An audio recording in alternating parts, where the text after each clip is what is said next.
राधे राधे दोस्तों and welcome back to my channel Purnima Keshav blog. गुरुवार व्रत कथा सुनाने वाली हूँ आज। तो आप सभी को पता है कि इस व्रत कथा का कितना महत्व है। गुरुवार व्रत कथा सुनने मात्र से गुरु बृहस्पति प्रसन्न होते हैं और जीवन में सुख समृद्धि तथा परिवार में शांति का वातावरण रहता है, जो कि बहुत जरूरी है हमारे घर के लिए। तो चलिए शुरू करते हैं बृहस्पतिवार व्रत की कथा। प्राचीन समय की बात है। भारत में एक प्रतापी और महादानी राजा राज करता था। वह गरीबों की सेवा करता था, ब्राह्मणों को दान देता था, कुएं, तालाब, बाग, बगीचे आदि लगाता था। परंतु यह सब दान, पुण्य और धार्मिक कार्य उसके रानी को पसंद ही नहीं आते थे। अब भला ये भी ना पसंद करने वाली कोई बात है। और वह राजा ऐसा करने के लिए ना हमेशा मना किया करती थी। एक दिन राजा शिकार खेलने के लिए वन को गए हुए थे। रानी अपने महल में अकेली बैठी हुई थी। उस समय बृहस्पति देव साधु के वेश में रानी के पास आए और भिक्षा मांगने लगे। रानी ने भिक्षा देने से बिल्कुल मना कर दिया और कहा कि साधु महाराज, मैं इस दान पुण्य भिक्षा से बहुत परेशान हो गई हूँ। मेरे पति द्वारा दिया सारा धन, दान, पुण्य सब कुछ नष्ट हो जाए, ऐसा मुझे कोई वर दे दो। मेरा बड़ा मन दुखी होता है। यही इच्छा है कि अब मेरा सारा धन नष्ट हो जाए ताकि मैं आराम से आराम कर सकूं। इस पर साधु थोड़ा सा विचलित हुए, लेकिन साधु बृहस्पति देव थे, तो उन्होंने अपना धर्म निभाया और रानी को बहुत समझाया कि हाँ, हे रानी, तुम इस धन का दान करो, पुण्य कर्म में लगाओ, तालाब, बाग, बगीचे आदि का निर्माण कराओ। इससे तुम्हारा और तुम्हारे कुल के वंशज का नाम बहुत बढ़ेगा। परंतु रानी ने ऐसा करने से साफ मना कर दिया। बोला, मैं ऐसा नहीं करना चाहती हूँ। आप कुछ ऐसा उपाय बताएं जिससे सारा धन नष्ट हो जाए और मैं चैन से रह सकूं। अब इतना समझाने के बाद जब ऐसा सुना साधु ने तो उत्तर दिया कि यदि तुम्हारी ऐसी ही इच्छा है तो मैं तुम्हें जैसा जैसा बताता हूँ तुम वैसा वैसा ही करना। ऐसे करने से तुम्हारा धन धान्य हीन हो जाएगा घर। और साधु ने बताया कि गुरुवार को तुम क्या करना, गोबर लाना और अपने घर को लीपना और आराम से अपना सर धोना, कपड़े धोना और पति से कहना कि बाल बनवाए। भोजन में मांस मदिरा का सेवन कर लेना। इससे तुम्हारा सब धन धीरे धीरे नष्ट हो जाएगा और तुम चैन की सांस ले सकोगी जैसा कि तुम चाहती हो। अब साधु के कहे अनुसार रानी ने वैसा ही करना प्रारंभ कर दिया। इससे करते करते मात्र 3 गुरुवार ही बीता था कि रानी का सारा धन नष्ट हो गया और वह भोजन तक के लिए तरसने लगी। तब एक दिन राजा ने रानी से बोला, हे रानी, तुम यहाँ रहो, मैं दूसरे देश को जाता हूँ, क्योंकि देश परदेश में भिक्षा मांगकर तो गुजारा किया जा सकता है और ऐसा मैं अपने देश में करूंगा तो बड़ी बेइज्जती वाली बात होगी। ऐसा कहकर राजा प्रदेश को चले गए। वहां जंगल से लकड़ियां काट कर लाते और शहर में बेच देते। इस तरह अपना जीवन धीरे धीरे व्यतीत कर रहे थे किसी भी तरह से। इधर राजा के प्रदेश जाते ही रानी और उसकी दासी बहुत दुखी रहने लगी। एक बार जब रानी अपनी दासी को 7 दिन तक बिना भोजन किए दोनों को साथ रहना पड़ा तो दोनों बहुत दुखी हो गए। रानी ने दासी से कहा कि यहाँ पास में मेरी बहन रहती है, वो बहुत धनवान है, तो उसके पास जा और कुछ भोजन के लिए मांगना, जिससे हमारे कुछ दिन गुजर बसर हो जाए, तब तक शायद राजा लौट आए। इतना सुनकर दासी रानी के बहन के पास तो चली गई, लेकिन उस दिन गुरुवार था।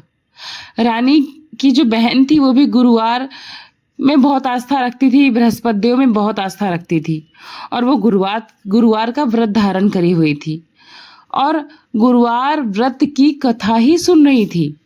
रानी ने अपनी बहन का संदेश दिया, लेकिन रानी की बड़ी बहन ने कोई उत्तर नहीं दिया, क्योंकि उस समय गुरुवार का व्रत था और कथा चल रही थी, कथा वो सुन रही थी। कथा और पूजा संपन्न करके ही इसमें कुछ बोला जाता है, बस इसी नियम का वो पालन कर रही थी।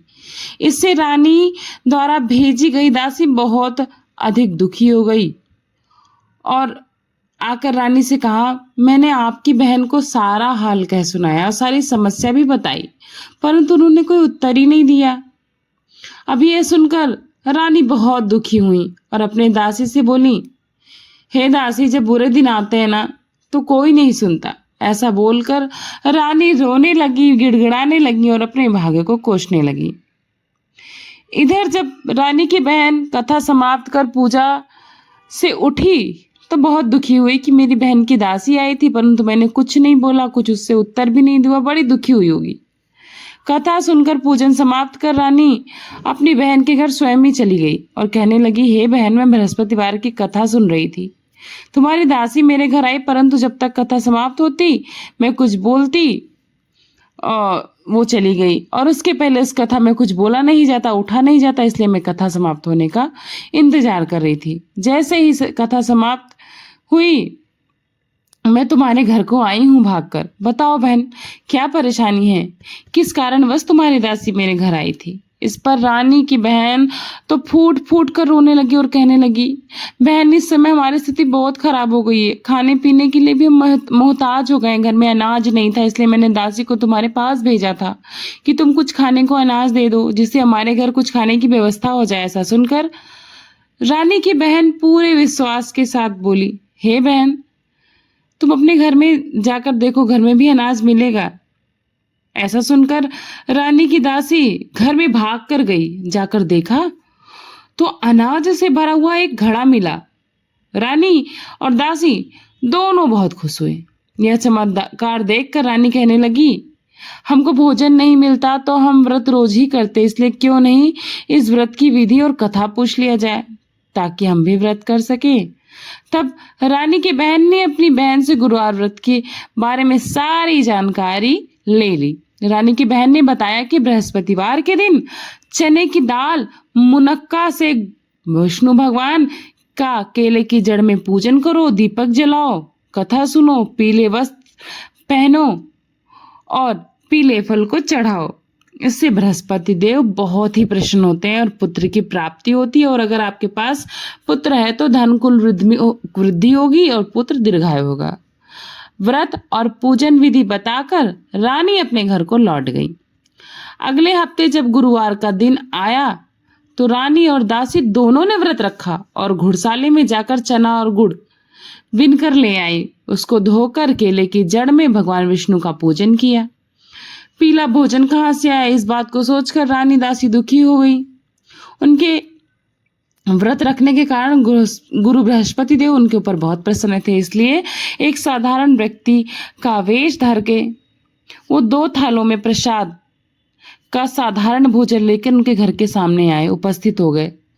दासी भोजन देखकर बोली कि यह तुम्हारे और तुम्हारे रानी के लिए है, तुम भोजन आराम से करना।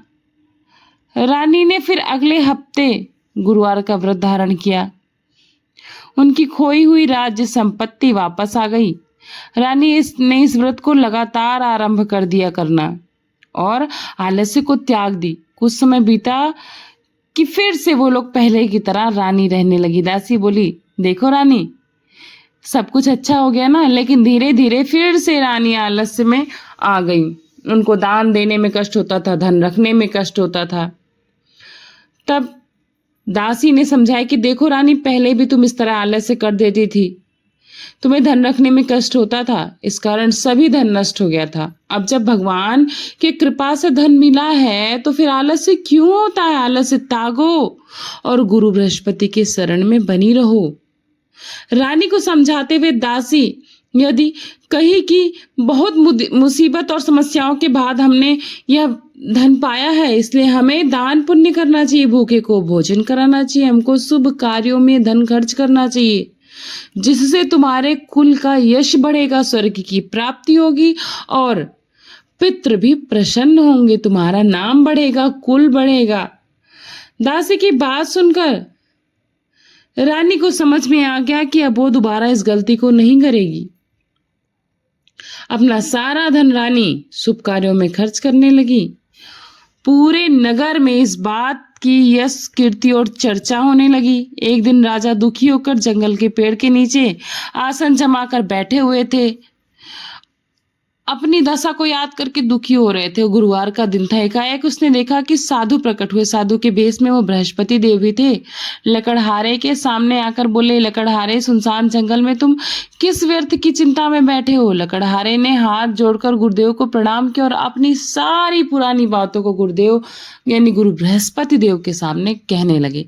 महात्मा जी ने कहा, हे राजा, तुम्हारी रानी ने गुरु बृहस्पति देव का अनादर किया था, जिस कारण तुम सबको यह कष्ट भोगना पड़ा था। अब तुम चिंता मत करो, मेरे कहे अनुसार मार्ग पर चलो, सारे कष्ट दूर हो जाएंगे। पहले से भी अधिक धन संपत्ति भगवान की कृपा से तुम्हें प्राप्त होगी। तुम बृहस्पतिवार के दिन कथा किया करो। 2 पैसे के चने मुनक्कर लाकर उसका प्रसाद बनाओ। शुद्ध जल के लोटे में शक्कर और हल्दी मिलाकर केले के पेड़ की पूजा करो। तत्पश्चात कथा का श्रवण करो। साधु के ऐसे वचन सुनकर लकड़हारा बोला, हे प्रभु, मुझे लकड़ी बेचकर इतना पैसा नहीं मिलता जिसे मैं भोजन के उपरांत कुछ बचा सकूं। मैंने रात्रि में स्वप्न में अपनी रानी को व्याकुल देखना, मेरे पास कुछ भी नहीं था उसकी की खोज खबर भी ले सकूं। गुरु बृहस्पति देव ने कहा, किसी बात की चिंता मत करो, तुम रोजाना की तरह लकड़ियां लेकर जाओ, तुम्हें आज धन जो है दुगना मिलेगा। राजा आश्चर्यचकित तो हुए, लेकिन उनको विश्वास हुआ उनके मुख के तेज को देखकर, जिसे तुम भली भांति पूजन व्रत कर सकोगे, साधु ने समझाया। इतना कहकर साधु अंतर्ध्यान हो गए। धीरे धीरे समय बीतने लगा। वही बृहस्पतिवार का दिन आया। लकड़हारे ने जंगल से लकड़ी काटकर शहर में बेचा। उस दिन राजा को 2 गुना लाभ मिला, धन मिला। उसने उसी धन से गुरु बृहस्पति देव की पूजा की, संपूर्ण सामग्री खरीद कर लाया, कथा श्रवण किया। परंतु दूसरे सप्ताह राजा व्रत करना भूल गए।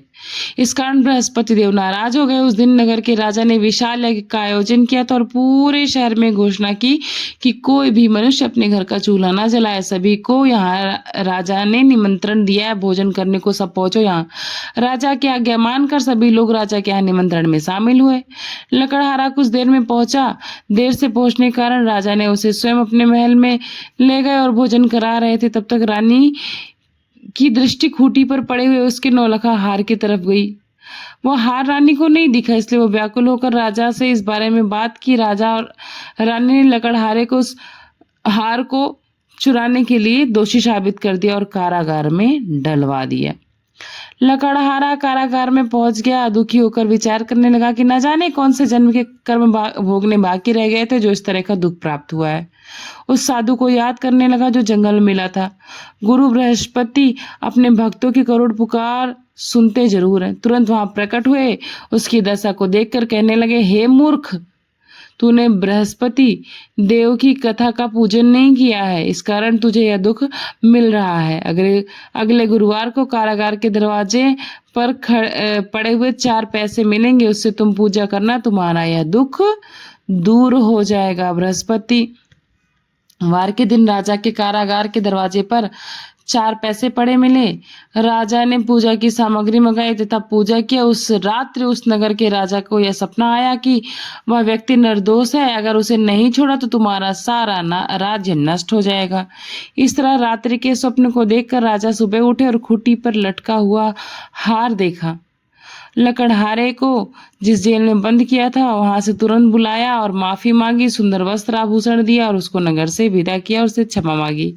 राजा अपने नगर के पास पहुंचे तो आश्चर्य हुआ कि नगर में पहले से अधिक बाग बगीचे, तालाब, धर्मशाला इत्यादि बन गए थे। राजा ने पूछा, ये किसका है? तो सभी लोग कहने लगे, ये रानी और बांदी ने बनवाया है। राजा को इस बात पर आश्चर्य बहुत हुआ और समझ में नहीं आया कि क्या करे, तथा क्रोध भी आया।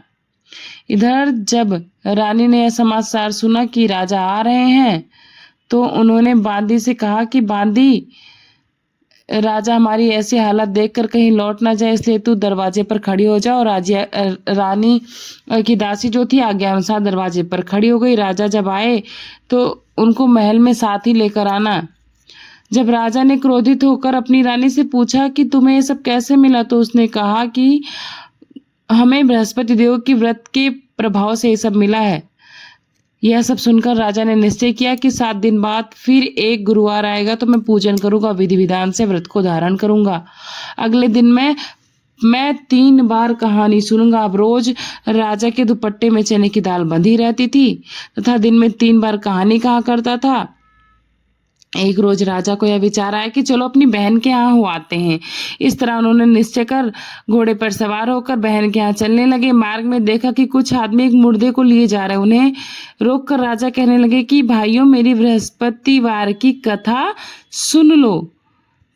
पर लोग क्रोधित हो गए, बोले इधर हमारे आदमी की मृत्यु हो गई और इनको अपनी कथा की पड़ी है। परंतु कुछ बुद्धिजीवी लोग थे, उन्होंने कथा भी सुन ली और जैसे ही कथा सुनी मुर्दा हिलने लगा। जब कथा समाप्त हुई तो सब राम राम कह के मुर्दा उठ खड़ा हुआ। आगे मार्ग में चलते हुए किसान हल चला रहा था, उसे देखकर बोले, अरे भाई, मेरी गुरुवार की कथा सुन लो। किसान बोला, मैं कथा सुनूंगा, तब तक 4 हरैया गोड़ लूंगा, मैं अपना मतलब हल चला लूंगा, अपनी कथा किसी और को सुनाओ। इस तरह राजा आगे चलने लगा और किसान का बैल पछाड़ खाकर गिर पड़ा। किसान के पेट में बड़े जोर से दर्द होने लगा। उस समय किसान की माँ उसके लिए रोटी पानी लेकर आई थी। ऐसा हाल देखा तो बहुत दुखी हो गई। दौड़कर उसने राजा को बुलाया, बुलाकर अपने खेत पर बैठाकर कथा सुना। जैसे ही कथा प्रारंभ हुई, किसान के पेट का दर्द बंद हो गया और उसके बैल भी उठकर खड़े हो गए। राजा अपनी बहन के घर पहुंचे। भाई का खूब स्वागत कर दूसरे दिन प्रातःकाल राजा हमने देखा कि सभी लोग भोजन कर रहे थे। रानी ने अपनी बहन से कहा कि कोई ऐसा मनुष्य नहीं जिसने अभी तक पूजन नहीं किया और मेरी बृहस्पतिवार की कथा सुन ले। बहन बोली, भैया, यह देश ही ऐसा है कि यहाँ लोग पहले भोजन करते बाद में अन्य काम करते हैं। अगर कोई पड़ोस में हो तो देखा हूं। वह ऐसा बोलकर देखने चली गई, किंतु कोई भी व्यक्ति ऐसा नहीं मिला जिसने अब तक भोजन न किया हो। एक कुम्हार के घर गया जिसका लड़का बहुत बीमार था। मालूम हुआ कि वह 3 दिन से भोजन नहीं कर पा रहा था। रानी ने अपने भाई की कथा सुनने के लिए कुम्हार से कहा तो वह तैयार हो गया। राजा जाकर वहां कथा बोले, जिसको सुनकर लड़का तुरंत ठीक हो गया। अब इस पर राजा की बहुत ही प्रशंसा होने लगी। एक रोज राजा ने अपनी बहन से कहा कि बहन, अपने घर को जाएंगे, तुम भी तैयार हो जाओ। राजा की बहन अपने सास की आज्ञा मांगी और कहा, तू चली जा, परंतु अपने बच्चों को मत ले जाओ, क्योंकि तेरे भाई की कोई संतान नहीं है। बहन ने अपने भाई से कहा, भैया मैं चलूंगी, परंतु बालक लोग नहीं जा सकेंगे क्योंकि माता की आज्ञा ही नहीं है। इस पर राजा बोला, बालक ही नहीं चलेगा तो तुम चलकर क्या करोगी? यहाँ बच्चे भी दुखी होंगे, वहां तुम भी दुखी रहोगी। बड़े दुखी मन से राजा अपने घर को लौटे। घर को लौटकर अपनी रानी से कहा, हम निसंतान, इसलिए हमारा कोई मुंह नहीं देखना चाहता। ऐसा बोलकर राजा भोजन इत्यादि नहीं किए, महल में जाकर विश्राम करने लगे। रानी बोली, प्रभु बृहस्पति देव ने हमें सब कुछ दिया, वो हमें संतान भी देंगे। उसी रात बृहस्पति देव ने स्वप्न में कहा, उठ राजा, तेरे दुख के दिन समाप्त हुए, रानी जो है गर्भ से है। राजा गुरु बृहस्पति देव की यह बात सुनकर ज्यादा प्रसन्न हो गए। रानी की खुशी का ठिकाना ही नहीं था। 9वें महीने में रानी के गर्भ से एक सुंदर सा पुत्र पैदा हुआ। जब राजा बोले, हे रानी, एक स्त्री बिना भोजन के रह सकती है, परंतु बिना कुछ कहे नहीं रह सकती। जब मेरी बहन आए तो उसे कुछ मत कहना। रानी ने हाँ कर दिया। जब राजा की बहन ने नया शुभ समाचार सुना तो बहुत खुश हुई, बधाई लेकर आई। भाई के यहाँ रानी ने कहा, घोड़ा चढ़कर तो नहीं आई, गधा चढ़कर आई। रानी की बहन बोली, भाभी, इस प्रकार नाक होती तो तुम्हें औलाद कैसे मिलती? बृहस्पति देव ऐसे ही हैं, जिसके मन में मनोकामनाएं होती जरूर पूर्ण करते हैं। प्रेम पूर्वक जो इस कथा को धारण करते हैं, इस कथा को सुनते हैं, आगे पढ़ते हैं, उनकी सभी मनोकामनाएं पूर्ण होती हैं। बोलो बृहस्पति देव की जय। तो इस प्रकार बृहस्पति देव की इतनी सारी चमत्कारिक कथाएं मैंने आप सभी को सुनाई हूँ। आशा करती हूँ आप सभी को पसंद आई होंगी। और चैनल पर इस वीडियो के माध्यम से नए जुड़े हैं तो चैनल को सब्सक्राइब करिएगा, वीडियो को लाइक करिएगा, फ्रेंड्स एंड फैमिली के साथ ज्यादा से ज्यादा शेयर करिएगा। बृहस्पति देव आप सभी पर अपनी कृपा बनाकर रखें, साथ ही हम मेरे ऊपर भी अपनी कृपा बनाकर रखें। जय बृहस्पति देव, जय लक्ष्मी नारायण की। मिलती हूँ नए जानकारी के साथ नए वीडियो में, तब तक अपना खूब सारा ख्याल रखिएगा। नमस्ते, प्रणाम, बाय बाय, राधे राधे।